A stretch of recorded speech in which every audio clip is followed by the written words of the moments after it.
Ram Ram ji friends, कैसे हैं आप सब। और आज हम सुनेंगे कार्तिक मास कथा अध्याय 5। जय श्री कृष्णा, राधे राधे।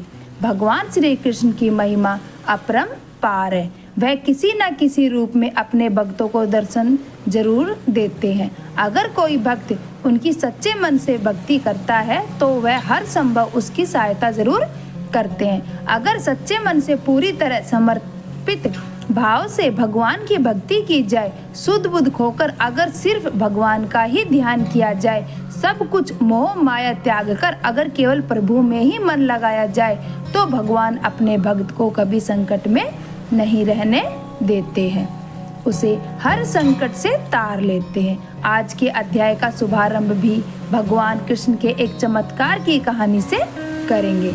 आज कि यह कहानी आपको पसंद आए तो वीडियो को लाइक करके हो सके तो शेयर भी जरूर कीजिएगा। भगवान श्री कृष्ण की जन्मभूमि में हर जगह आपको कुछ न कुछ आश्चर्य ऐसे देखने को मिलेंगे जो भगवान से जुड़े हुए हैं। कहा जाता है कि इसकी वजह यहाँ कण कण में भगवान कृष्ण का वास माना जाता है। वृंदावन में भी आपको ऐसे बहुत सारे आश्चर्य दिखाई दे जाएंगे। यहाँ पर कई संत भी हुए हैं, ऐसे संत जिनके चमत्कारों के किस्से हमेशा सुनाई देते हैं।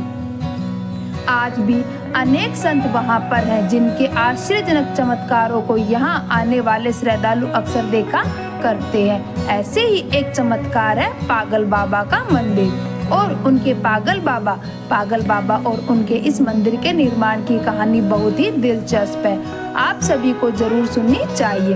पागल बाबा मंदिर मथुरा वृंदावन मार्ग पर स्थित है। इसके बारे में कथा जनमानस में आज भी बहुत प्रचलित है। इसके अनुसार एक गरीब कृष्ण भक्त ब्राह्मण दिन भर ठाकुर जी का नाम जपा करता था। उसके पास जो कुछ भी था, या यूं कहे कि जितना भी रूखा सूखा उसे मांग कर खाने को मिलता, वह उसे भगवान की मर्जी समझकर खुशी खुशी खा लेता और अपना जीवन बिता रहा था। एक बार उसे कुछ पैसों की आवश्यकता पड़ी तो किसी साहूकार से वह पैसे लेने के लिए गया। साहूकार ने उसे पैसे देते हुए कहा कि उसे यह पैसे जल्दी वापस करने होंगे। उसकी बात मानकर वह पैसे लेकर घर आ गया। अब वह ब्राह्मण हर महीने नियम से किस्त का हिसाब करके साहूकार के पैसे लौटाने जाता। आखिरी किस्त के थोड़े दिन पहले ही साहूकार ने वसूली का एक पत्र उसके घर भिजवा दिया। यह देखकर ब्राह्मण बहुत परेशान हुआ और साहूकार से विनय करने लगा, लेकिन साहूकार नहीं माना। मामला अदालत में पहुंच गया। जज साहब अदालत में बैठे हुए थे। ब्राह्मण ने जज साहब से अनुरोध करते हुए कहा कि जज साहब, एक किस्त के अलावा उसने साहूकार का सारा कर्ज अदा किया है और यह साहूकार झूठ बोल रहा है। मैंने तो हर महीने नियम से हिसाब करके किस्त चुकाई है। यह सुनकर साहूकार ने क्रोधित होकर दलील दी कि उसने कोई गलत व्यवहार नहीं किया है। जिस किसी के भी सामने इस आरोपी ने धन लौटाया हो, उसे अदालत में पेश किया जाना चाहिए। इतना सुनकर ब्राह्मण सोच में पड़ गया, क्योंकि साहूकार को जब जब धन लौटाया गया तब उसका कोई भी गवाह उसके आसपास नहीं होता था। इस बारे में बहुत सोचते हुए ब्राह्मण को अंत में अपने भगवान की याद आई और गवाह के रूप में उसने भगवान कृष्ण का नाम ले लिया। भगवान कृष्ण का नाम सुनकर पहले तो जज साहब बहुत कुछ हैरान हुए, लेकिन बाद में ब्राह्मण से उनका पता मांगा। ब्राह्मण के कहने पर एक नोटिस बांके बिहारी के मंदिर में भेजा गया, क्योंकि जब अदालत में गवाही देनी होती है तब नोटिस मिलने पर गवाह को अदालत में उपस्थित होना ही पड़ता है। अब पेशी की अगली तारीख पर एक बूढ़ा आदमी कोर्ट में पेश हुआ और ब्राह्मण की तरफ से गवाही देते हुए कहने लगा कि जब ब्राह्मण साहूकार के पैसे लौटाने आता था तब मैं उसके साथ ही हुआ करता था। बूढ़े आदमी ने रकम वापस करने की हर तारीख को कोर्ट में मुंह जवानी बता दिया, जैसे उसे सब कुछ एक एक तारीख के हिसाब से याद हो। साहूकार के दावे में भी बूढ़े आदमी द्वारा बताई गई रकम की जो तारीख थी वह भी सही निकली। साहूकार ने राशि तो दर्ज की थी लेकिन नाम फर्जी लिखे हुए थे। इसके आधार पर जज ने ब्राह्मण को निर्दोष साबित कर दिया, लेकिन जज साहब अब तक हैरान थे कि इतना बूढ़ा आदमी इतनी सारी तारीखें भला कैसे याद रख सकता है। जज साहब ने उसके बारे में जब ब्राह्मण से पूछा कि यह बूढ़ा आदमी कौन है, तो ब्राह्मण ने उत्तर दिया कि यह सब जगह रहता है। लोग उन्हें श्याम, कान्हा, कृष्ण आदि नामों से जानते हैं। इसके बाद जज साहब ने फिर से ब्राह्मण से पूछा कि बताओ वह बूढ़ा आदमी कौन था। फिर ब्राह्मण ने कहा कि सच में मुझे नहीं पता वह कौन थे। जज साहब को इस बात से बड़ी हैरानी हुई। उसके मन में सवाल पर सवाल आ रहे थे, लेकिन आखिरकार वह आदमी कौन था। इसी पहेली को सुलझाने के लिए जज साहब स्वयं अगले दिन बांके बिहारी के मंदिर में पहुंच गए, क्योंकि ब्राह्मण ने जब गवाही का वह पता दिया था तो उसमें यही पता उपस्थित था। जज साहब जानना चाहते थे कि आखिरी बीते दिन जो आदमी अदालत में गया था वह कौन था। मंदिर के पुजारी से जब जज साहब ने पूछा और सारे घटनाक्रम की जानकारी दी और बात की, तो पुजारी जी ने बताया कि जो भी चिट्ठी पत्री यहाँ आती है उसे भगवान के चरणों में रख दिया जाता है। जज साहब ने उस बूढ़े आदमी के बारे में भी पूछा, लेकिन पुजारी जी ने कहा कि ऐसा तो कोई भी आदमी यहाँ नहीं रहता। यह सब बातें सुनने के बाद जज साहब को लगा कि हो ना हो वे साक्षात श्री कृष्ण जी ही होंगे। इस घटना का जज पर इतना भारी असर पड़ा कि अपने आप को धन्य मानते हुए उन्होंने अपने पद से ही इस्तीफा दे दिया और घर परिवार भी छोड़ दिया और स्वयं एक संत बन गए। भगवान कृष्ण की भक्ति में रम गए। स्थानीय लोगों का मानना है कि बहुत साल बाद वह जज पागल बाबा के नाम से वृंदावन में वापस लौटे और उन्होंने पागल बाबा मंदिर का निर्माण कराया। तब से यह मंदिर पागल बाबा मंदिर के नाम से प्रसिद्ध है। इस मंदिर के निर्माण के बारे में एक और प्रचलित मान्यता है कि जब जज साहब को पता लगा कि उनके सामने साक्षात श्री कृष्ण ही अदालत में पेश हुए हैं, तब से वह श्री कृष्ण को ढूंढने के लिए इतने अधीर, इतने बेचैन हो गए थे कि अपनी सुध बुध खो बैठे थे। इस घटना ने उन्हें इतना बेचैन कर दिया था और इतना व्याकुल कर दिया था कि वह पागल से हो गए थे। इसके बाद वह जिस किसी भंडारे में जाते, वहां से पतलों की जूठन उठाते और उसमें से आधा जूठन ठाकुर जी को अर्पित करते और आधा खुद खा जाते थे। उन्हें ऐसा करते देख लोग उनके विरुद्ध हो गए। लोगों ने उन्हें मारना पीटना भी शुरू कर दिया, लेकिन वह अपनी सुध बुध खोकर हर दिन भंडारे का जूठन खुद खाते और भगवान को भी खिलाते रहते थे। हार कर लोगों ने उन्हें पागल के रूप में मान लिया और धीरे धीरे उनका नाम ही पागल बाबा पड़ गया। कहा जाता है कि उनसे परेशान होकर लोगों ने एक बार उनके खिलाफ एक योजना बनाई, जिसके अनुसार लोगों ने भंडारे में अपनी पतलों में से कुछ भी नहीं छोड़ा ताकि वह ठाकुर जी को जूठन ही ना खिला सके। लेकिन पागल बाबा ने तो आखिर पागल बाबा ठहरे। उन्होंने वो सारी पतलों में से पहुँच कर जितने भी जूठन हो पाई वह सबका एक निवाला बना लिया और अपने मुंह में डाल लिया। लेकिन इस आपाधापी में इस बार वह ठाकुर जी को भोग लगाना भूल गए। इस बात का एहसास होते ही बिना ठाकुर जी को भोग लगाए ही वे निवाला मुंह में रख गए। उन्हें लगा कि अगर वह पहले खा लेंगे तो ठाकुर जी का अपमान हो जाएगा और अगर यह निवाला बाहर थूक दिया तो अन्न का अपमान हो जाएगा। अब वह निवाला मुंह में लेकर ठाकुर जी के चरणों का ध्यान करने लगे। तभी अचानक से बाल गोपाल एक सुंदर से लड़के के रूप में पागल बाबा यानी जज साहब के पास आया और बोला, क्यों आज मेरा भोजन खा गए? यह सुनकर जज साहब की आंखों से आंसुओं से भर गई और बोले, ठाकुर जी बहुत बड़ी भूल हो गई है, मुझे माफ कर दो। ठाकुर जी ने भी मुस्कुराते हुए कहा, आज तक तुमने मुझे लोगों का झूठा खिलाया है, किंतु आज अपना ही झूठा खिला दो। जज साहब की आंखों से आंसू रुकने का नाम ही नहीं ले रहे थे। कहते हैं इस घटना के बाद से जो पागल बाबा थे उनको मारने वालों लोगों की संख्या बढ़ने लगी। इसके बाद बाबा ने एक विशाल मंदिर की स्थापना का प्रण लिया और विशाल भंडारे का आयोजन किया। अपार जन समूह उमड़ा, लेकिन बाबा का भंडार खाली होने का नाम ही नहीं ले रहा था। बाबा ने मंदिर में एक विशाल रसोई बनवाई और मंदिर के नीचे विशाल भंडार घर बनवाया। उसी समय आयकर विभाग ने छापा मारा कि इतना अनाज और भंडारे का सामान कहां से आ रहा है। बाबा का चमत्कार तब भी हुआ जब पूरी टीम भंडार घर में घुसी तो उन्हें वहां कुछ भी नजर नहीं आया और वे आश्चर्यचकित हो गए कि जब यहाँ कोई सामान ही नहीं है तो इतना विशाल भंडारा कैसे चल रहा है। हैरान परेशान होकर आयकर अधिकारी भी वहां से चले गए। पागल बाबा को समर्पित यह विशाल मंदिर आज भी वृंदावन में मौजूद है। कहा जाता है कि यहाँ से कोई भी भक्त खाली हाथ नहीं जाता है। यहाँ भक्तों की हर मनोकामना पागल बाबा और उनके कन्हैया जी जरूर सुनते हैं। तो कैसी लगी आपको यह आज की कहानी, कमेंट्स करके जरूर बताइएगा। अब सुनिए आगे का अध्याय।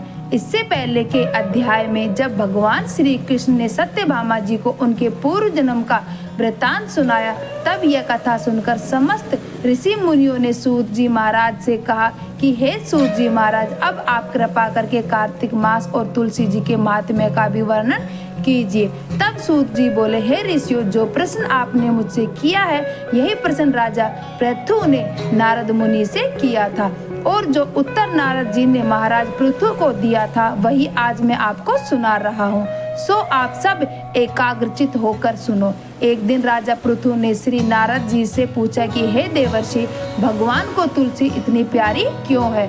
आप कृपा करके इसका महात्म्य भी मुझे सुना दीजिए। राजा पृथु की बात सुनकर देवर्षि नारद कहने लगे, एक समय देवराज इंद्र बहुत से देवताओं और अप्सराओं सहित देवों के देव श्री महादेव जी के दर्शन के लिए कैलाश पर पहुंच गए। वे सभी जब कैलाश पर्वत पहुंचे तो उन्होंने भारी आकार में भयंकर नेत्रों वाले एक विशालकाय पुरुष को देखा। तब देवराज इंद्र ने उनसे पूछा, तू कौन है और भगवान शिव कहाँ है? देवराज इंद्र के कई बार पूछने पर भी उसने कोई उत्तर नहीं दिया तो देवराज को बड़ा क्रोध आया। मारे क्रोध के देवराज इंद्र ने अपना वज्र उसके कंठ पर दे मारा, जिससे उसका कंठ नीला हो गया, परंतु साथ ही इंद्र का वज्र भी भस्म हो गया। फिर उसकी आंखों में से प्रचंड ज्वाला हुई। उसी समय ऐसा प्रतीत हो रहा था मानो यह ज्वाला देवराज इंद्र सहित सारे संसार को जलाकर भस्म कर देगी। ऐसी भयानक परिस्थिति देखकर देव गुरु बृहस्पति जी तथा देवराज इंद्र आदि सभी देवता नतमस्तक होकर भगवान शिव की स्तुति करते हुए कहने लगे, हे देवों के देव श्री महादेव, त्रिपुरासुर और अघासुर का विनाश करने वाले, हे त्रिपुरारी अग्रहारी, आपको बारंबार नमस्कार है। हे सुर नर मुनि की रक्षा करने वाले, आपको नतमस्तक प्रणाम है। देवर्षि नारद ने कहा, हे राजा पृथु, इस प्रकार देवताओं की स्तुति सुनकर श्री महादेव जी ने समस्त ब्रह्मांड को भस्म कर देने वाली अग्नि को शांत कर दिया और कहने लगे, हे देवता गणों, मैं आप सब की स्तुति सुनकर अत्यंत प्रसन्न हूँ। आप कोई वर मांगिए। तब समस्त देवताओं सहित देव गुरु श्री बृहस्पति जी ने क्षमा दान मांगा और कहा, हे देवराज इंद्र से जो अपराध हुआ है उसके लिए उन्हें क्षमा कर दीजिए। श्री बृहस्पति जी की स्तुति सुनकर पुनः देवाधिदेव श्री महादेव जी कहने लगे, मैंने इंद्र का अपराध क्षमा कर दिया और उन्हें जीवन दान भी दे दिया। हे बृहस्पति जी, आज से आपका एक नाम भी अमर होगा। तब श्री बृहस्पति जी कहने लगे, हे भगवान, अगर आप हम सब पर प्रसन्न हैं तो देवराज इंद्र की रक्षा भी कीजिए और सारे ब्रह्मांड को भस्म करने वाली अग्नि जो आपके तेज से उत्पन्न हुई है उसे भी शीघ्र ही शांत कर दीजिए। भगवान शंकर कहने लगे, मेरे नेत्रों से निकला हुआ ज्वाला रूपी तेज अब वापस कैसे हो सकेगा, इसलिए अब हम सब इसे कहीं दूर फेंक देते हैं। ऐसा कहकर भगवान भूतेश्वर ने उस अग्नि को समुद्र में फेंक दिया। तब वह अग्नि गंगा के संगम पर गंगा सागर में जा गिरी और एक बालक का रूप धारण करके रोने लगी। उसके रोने की आवाज से पृथ्वी कंपायमान हो गई, सप्तद्वीप बहरे हो गए। ऐसा घोर आश्चर्य देखकर, समुद्र की गोद में बालक को रोते हुए देखकर श्री ब्रह्मा जी ने बड़े आश्चर्य से पूछने लगे, यह बालक किसका है? समुद्र ने उस बालक को बड़े आदर से उठाकर ब्रह्मा जी की गोद में दे दिया और कहा, यह मेरा पुत्र है जो गंगा से उत्पन्न हुआ है। अब आप इसका नामकरण कराइए। उसी समय उस बालक ने ब्रह्मा जी की डांडी पकड़कर बड़े जोर से खींच दी, जिससे ब्रह्मा जी की आंखों में आंसू भर आए। तब किसी प्रकार से ब्रह्मा जी ने अपनी डांडी छुड़वाई और कहा, इसने हमारी आंखों से जल निकाला है, इसलिए इसका नाम जलंधर होगा और यह शिव जी के अलावा संसार में और किसी के हाथ से नहीं मर पाएगा। इसका कारण यह है कि यह शिव जी के अंश से उत्पन्न हुआ है। यह सुनते ही वह बालक युवा हो गया। तब ब्रह्मा जी ने शुक्राचार्य जी को बुलाकर उसका राज्याभिषेक कराया और तब ब्रह्मा जी वहां से अंतर्ध्यान हो गए। सिंधुराज ने कालनेमी की पुत्री वृंदा के साथ जलंधर का विवाह करा दिया। वृंदा अति सुंदर थी और सारे ब्रह्मांड में प्रथम सती और पतिव्रता थी।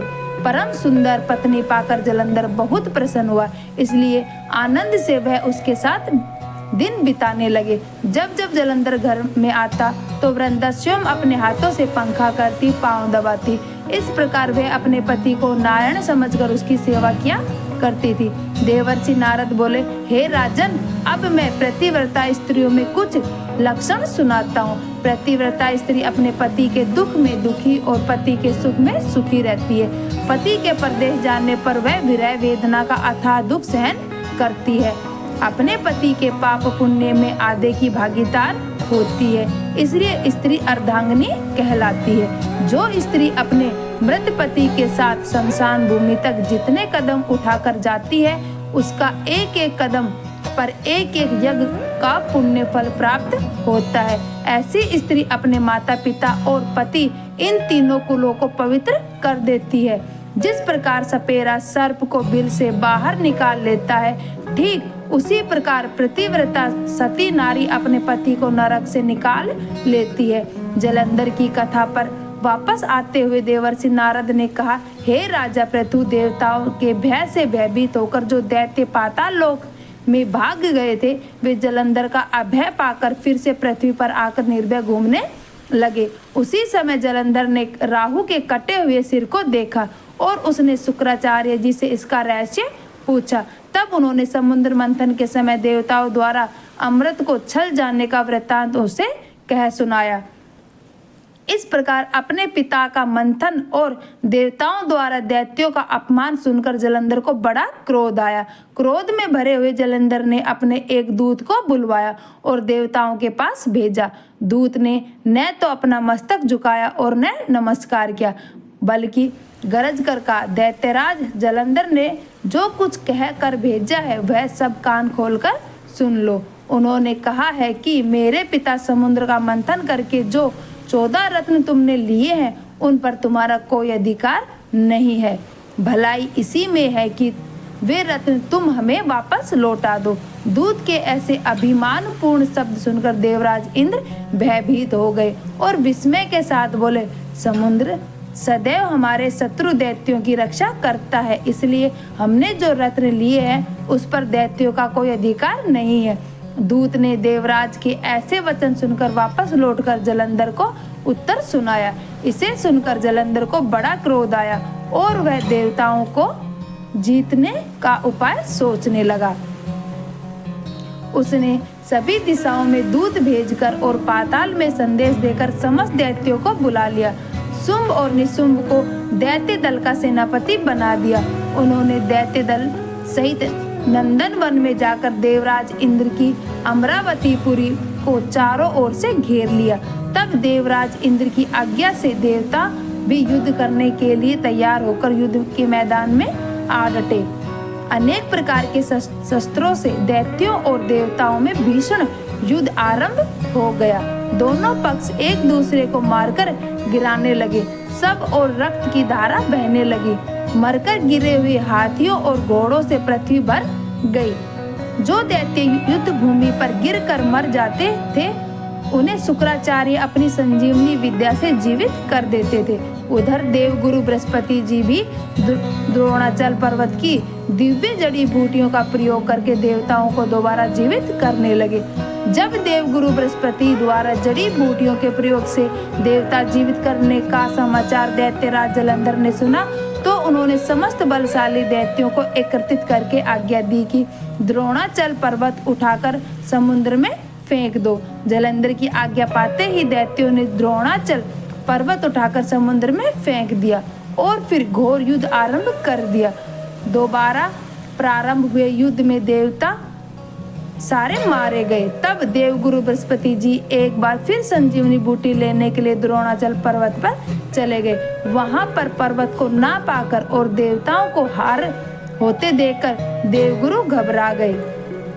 इसके बाद जो कुछ भी हुआ उसका वृत्तांत आप आगे आने वाली वीडियो में सुनिए। जय श्री हरि विष्णु। वीडियो पसंद आए तो चैनल को भी सब्सक्राइब करें। धन्यवाद।